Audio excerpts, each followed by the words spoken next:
It's Friday, 7th of July, and this is your Capital Economics Weekly Briefing. I'm David Wilder. Coming up, key takeaways from our Q3 outlooks with our global and markets teams. But now I'm joined by Group Chief Economist Neil Shearing. Hi, Neil. Hi, David. How's it going? Good. I mean, one day we're going to come on this podcast and talk about, gardening or the ashes, or maybe you don't want to talk about the ashes. Not going to talk about the ashes. No, we're not going to talk about, but there is a reason that we do come on every week, and I start asking you all about central banks and inflation. I mean, what on earth has been happening in the bond market? Yes, we're speaking Friday morning, London time, and we've just seen over the course of this week kind of yields shoot higher across the board, across advanced economies. I think what's interesting about this bond market sell-off compared to previous sell-offs has been that it's not just been at the short end of the curve. Previously, what's happened when the market has been spooked by strong economic activity data or fears about inflation is that the short end of the curve, yields at the short end have shot up, but yields at the long end have increased a bit, but not really by much. And so the curve has inverted and the steepness of that inversion has increased. This week, we've seen yields across the curve increase, and that might be the first sign that the bond market's starting to get a bit jittery about where inflation might land in the long term and where rates might land in the long term. So big week in the bond market, but I think behind the moves in yields, perhaps it's a concern about where inflation and rates are heading in the medium term.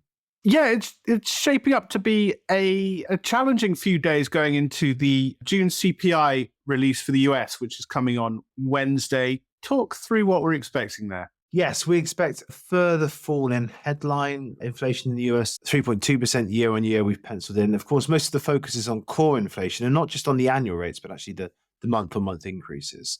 So we've got a 0.3% month-on-month increase in core inflation in the US. That will bring the annual rate down to about 5%, so the year-on-year rate down to about 5%. So 0.3% month-on-month for both headline and core. Signs that pressures are easing then, inflation pressures are easing, but obviously 0.3% month-on-month is 3.6% annualized, so still above the Fed's target. I think the bottom line here is that inflation pressures are moderating, but still moderating quite slowly. And I mean, taking a step back, this all feeds into this idea that we're 18 months into this tightening cycle, and economies and labor markets more specifically haven't really responded enough to these aggressive increases. You look at a lot of the data, you wouldn't have thought we'd had 400 or 500 basis points of rate hikes. We often talk at Capital Economics about how monetary policy works with a long and variable lag.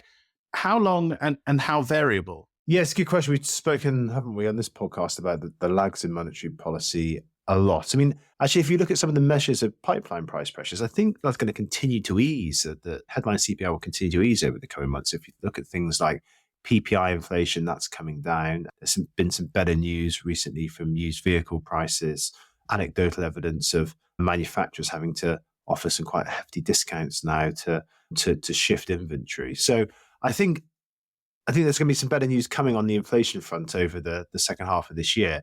The real signs of resilience, and the thing that's yet to really crack, though, is the labour markets. There could be various reasons for that, including the fact the economies may just be running a bit hotter than we had thought, perhaps because of that big injection of stimulus around the pandemic. But I think another part of this, and a key part of this, is the fact, as you say, that monetary policy operates with a lag. Now, difficult to exactly pin this down, but most of our analysis suggests that probably only about a half of the full effects of monetary tightening so far have yet to be felt in the real economy. So half of the tightening that we've had yet to be felt.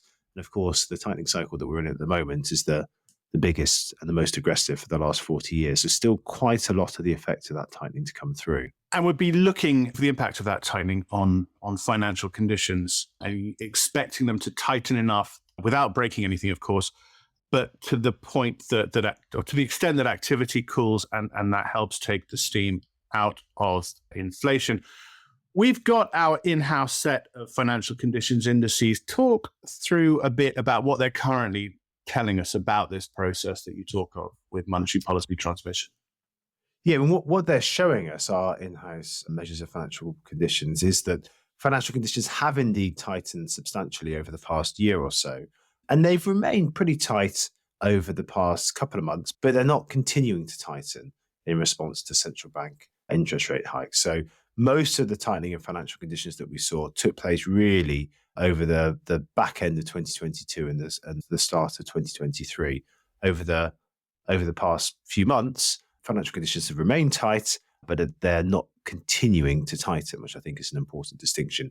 Now, when we start to map our FCIs against measures of GDP growth and we look at recession indicators, I'm afraid to say that they are consistent with the kind of tightness of financial conditions that we've seen in the run-up to recession. So again, something that not yet seen in the real economy because of the long and variable lags, but the tightness of financial conditions and the speed with which they have tightened would, on a historical basis, be consistent with economies falling into recession at some point over the next 6 months or so. And we've got Ariane Curtis from our global team and Tom Mathews from markets coming up in a bit to get into the specifics of all of that. And Tom's going to be talking about where we think bond yields are heading through the end of this year, going into 2024.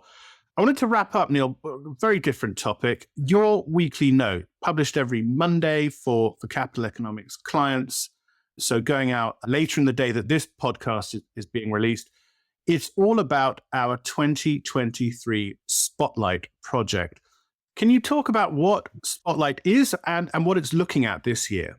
Yes. So Spotlight is something we do once a year. It's an opportunity really to step back from the daily ebb and flow of markets and to think about the big issues that will drive the global economy and financial market outcomes over the coming years and decades. Last year, we looked at global economic fracturing, which is a term that we use. The IMF has done a lot of work and have called this fragmentation. But this is the idea that US-China relationship is fracturing and that this will have big spillovers to the rest of the world. So we did a big in-depth report on that about this time last year. This year, we're going to tackle the subject of AI, artificial intelligence. Now, on the one hand, that may not come as a surprise because you can't move for research on AI and its macro implications at the moment. But we think that there's something missing here, which is not to say that the research produced so far on AI is in any way deficient. It's just that it's perhaps a bit partial. So there's been lots of good stuff written about the implications for economic growth, for example, but nothing that then ties that to the implications for inflation. And likewise, nothing on the jobs market implications for what it might mean for policy or regulation. So what we're attempting to do and what we will do in our Spotlight report this year is provide a framework for market participants to think about the economic and market implications of the AI revolution. And that will be comprehensive. So it will cover not just the impact on growth, but how the proceeds of that growth is shared and what that means for inflation and what that means for regulation and what it implies for catch-up growth in emerging economies. And also tying it back into the report from last year on US-China, whether or not AI will become a new fault line in global economic fracturing. So timeline is we'll be producing this over the summer and publishing it in September. And then, of course, there'll be a range of events in September, October, both online and in person, that will deliver this research in. And it will be an opportunity for clients to quiz the authors too. And similar to our work on fracturing, the report that was published in September, that really just marks the start of the work, doesn't it? The Economist team are going to be following the AI narrative and continuing to look at how it's going to shape economies and markets in the years ahead. Yes, exactly. This is something that is fluid, just like fracturing. So there's a big page on our website where we put all of our analysis and research on global economic fracturing. Of course, the story there is always evolving, and the same will be true with AI. So as you say, this marks the starting gun, as it were, and there'll be lots more to come on this from us over the kind of years and decades. That was Neil Shearing on central banks, financial conditions, and our upcoming work on AI. I'll link to his note on the podcast page once it's published, and we'll be bringing you much more on our work on AI after the summer, so look out for that. Also, look out for our coverage in the coming week of the US CPI report. Our US team will also be holding a drop-in, which is one of our short-form webinars on their Q3 Outlook report, which is all about the economy and the Fed. That's on Thursday. You can find details of that on our events page. We've also got drop-ins after key decisions from central banks in Canada and Korea in the coming week, and our EM team will be discussing their outlook for those economies in a session on Thursday. Now, Neil was talking about the bond market's freak out and how it's rooted in these ideas of persistent inflation and higher for longer interest rates. Later after we spoke, the June payrolls release came out, and that pointed to a cooling US labor market, helping drive Treasury yields back down again. But there's still huge uncertainty around conflicting data and signs that inflation isn't responding quickly enough to higher rates, and markets remain on edge. Our global and markets teams tackle these issues head-on in their Q3 outlook reports. These contain our latest analysis and forecasts about where the global economy is going and what that means for major asset classes. The teams will be briefing clients in a drop-in this coming Tuesday. But before that, here's my chat with Ariane Curtis from our global team and Tom Mathews from markets about the key takeaways. I start by asking Ariane about whether the resilience we've seen in recent economic data is set to continue. Yeah, so the resilience in advanced economies that we've seen so far is really due to a combination of supply and demand factors, such as supply shortages easing, backlogs of work being worked through, and households using their pandemic savings to support consumption. And it's also been a case that the China rebound has also contributed to a strong start to the year globally. But we do think that these props should fade. So, for example, shortages now seem to largely not be an issue. And the latest global manufacturing PMIs suggest that backlogs have largely cleared now, which was already starting to weigh on manufacturing activity globally in June. And we've also seen that the China rebound is already starting to lose steam. But on top of this, the biggest factor that means that the resilience will fade is that we still expect about half of the monetary hit to be felt, really. So our financial conditions indices point to recessions being likely in most advanced economies. And we think that the resilience at the start of the year means that, yes, they will be quite mild, with peak to trough falls in GDP of less than 1% in all cases, and that they're only going to start later this year. But we still do think that advanced economies will succumb to these recessions, which is slightly below consensus. The fight against inflation quite obviously sits at the very heart of the outlook you've just published. Lots of concern about the persistence of inflation in developed economies. Talk through how we see price pressures developing from here. Yeah, that's a great point. So it's important first to differentiate between headline and core inflation. So we're already starting to see headline inflation falling sharply. It has been for several months now, and that should continue to happen. So energy inflation, for example, is now negative in advanced economies. Food inflation is finally starting to fall, and core goods inflation should resume its decline, given the easing of shortages.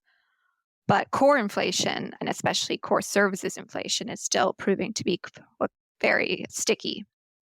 Services inflation is now, the main contributor to inflation in advanced economies, contributing about 2/3 to the total rate in advanced economies.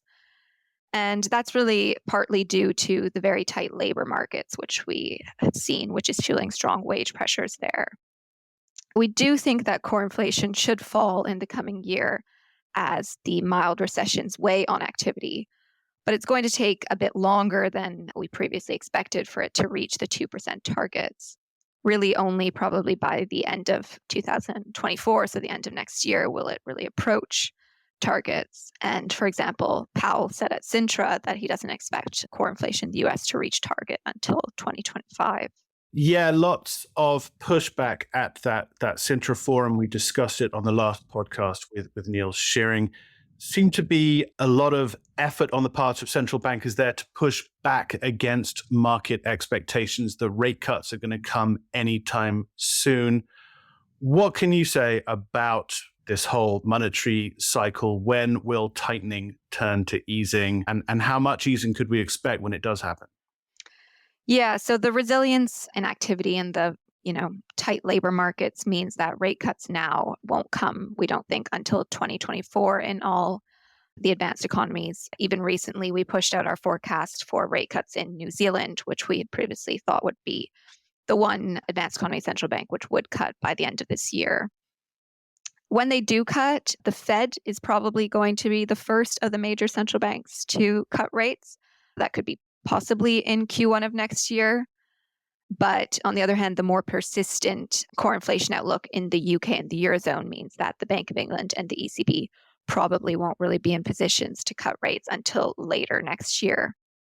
That being said, when rate cuts do come, we expect them to be fairly aggressive. And that's largely because we do still expect these mild recessions, which should do some of the work for the central banks by weighing on inflation. This is quite obviously a very DM-focused story. It's very much about what's happening in advanced economies. What about emerging markets? What's the story there? Yeah, so we're a bit less downbeat on the prospects for emerging markets in aggregate.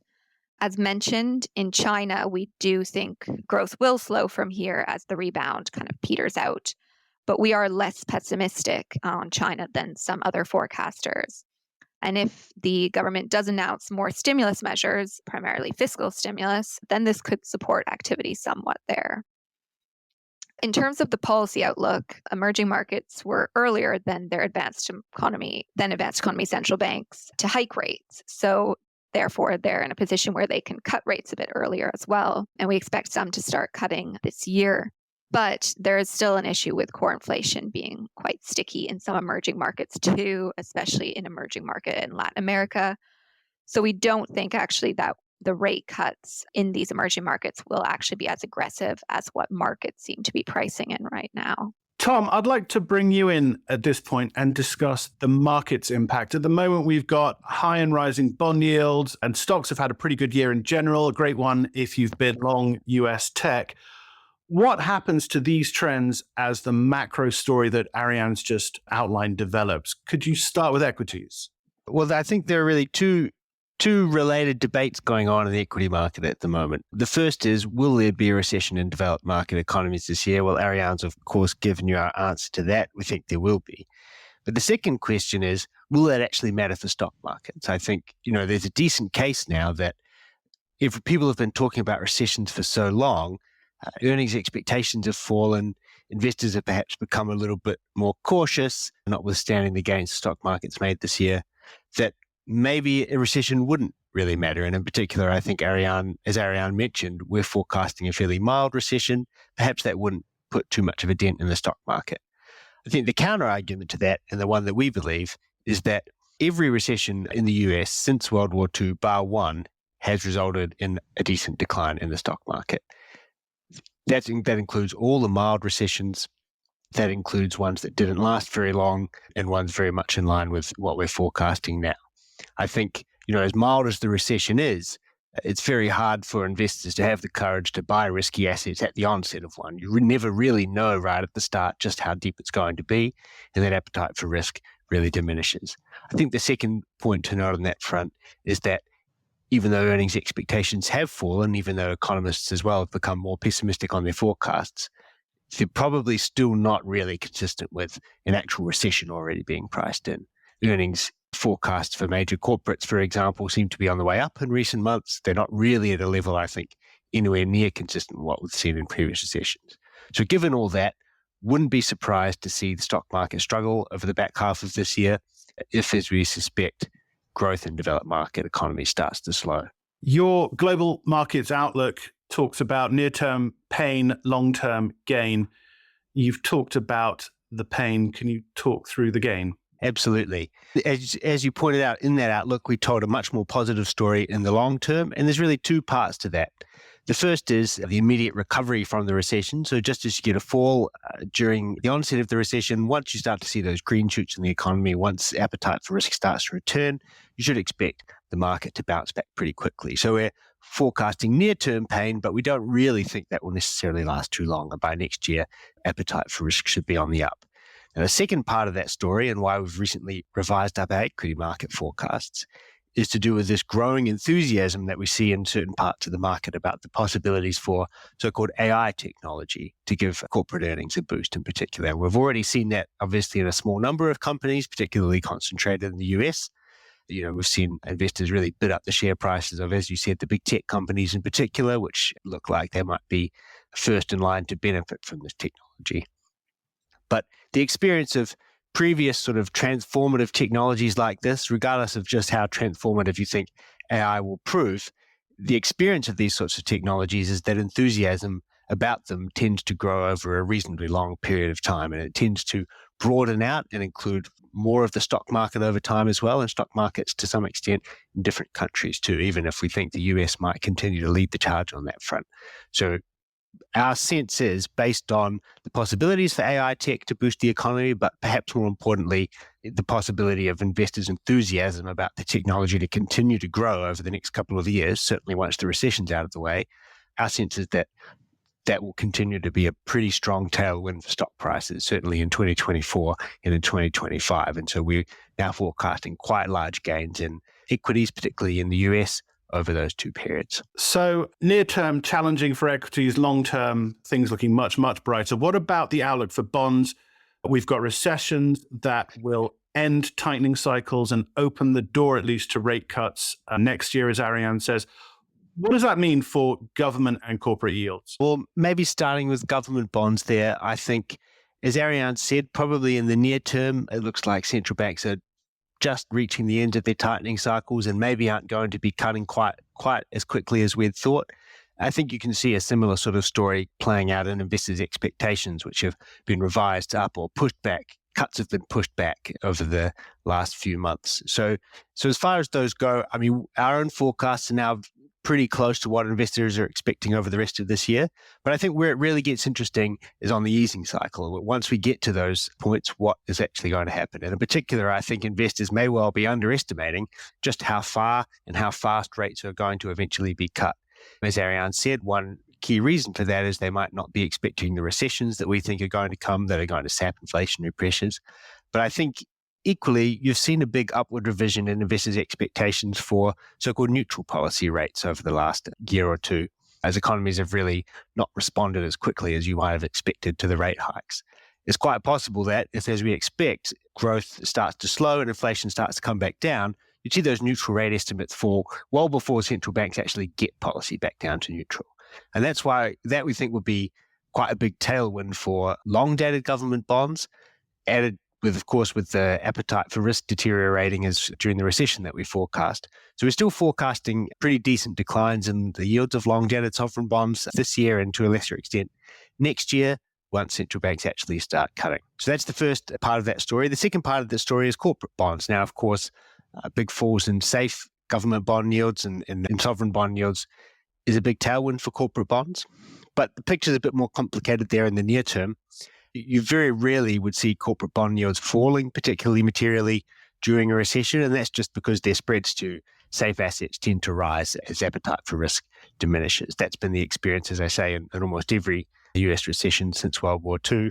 That's something like what we're forecasting this time, that a rise in corporate credit spreads as growth slows will more than offset any fall in yields. And I think, as I say, if you look at how tight spreads are now, they're just simply, it's just not credible to us that they're really pricing in a sort of recession that we expect, even a fairly mild one. Looking further ahead, I think there is a bit more room for positivity. As I said, on equities, you do get a rebound in sentiment after the green shoots in the economy start to show. That might be a bit before the recession's actually over. But further ahead, we're maybe not quite as upbeat on corporate bonds as we are in equities. And the reason for that is just that we're not so sure that they're as well placed to benefit from enthusiasm about AI as equities are. There's just obviously more limited upside to bonds, and secondly, compositionally, some of these big tech companies in particular just don't issue a whole lot of them that have big weights in the major bond market indices. So not quite so optimistic on those, although we do think they'll do well in 2024 and 2025 as well. That was senior markets economist Tom Mathews and Ariane Curtis from our global economics team on our Q3 outlooks. We've got a page dedicated to those reports on our website, and I'll post them on the podcast page. There's a link in the show notes to our website, capitaleconomics.com, where you can find all this analysis. And if you're a CE Advanced client, you get access to all the Q3 reports, our financial conditions indices and underlying data, and much more. Next week, I'll be joined by Liam Peach from our Emerging Europe team. He'll be talking about what lies ahead for Russia's economy after that extraordinarily failed military rebellion. But that's it for this week. Until next time, goodbye. Whilst this podcast is provided with all reasonable skill and care, it comprises the subjective views of our economists. Furthermore, these views are not opinions, nor do they constitute investment or financial advice, or are they guarantees or reassurances to the expected results of any investment products or outcome. You should seek your own specific advice in relation to questions you may have. We will have no liability to you in relation to this podcast whatsoever.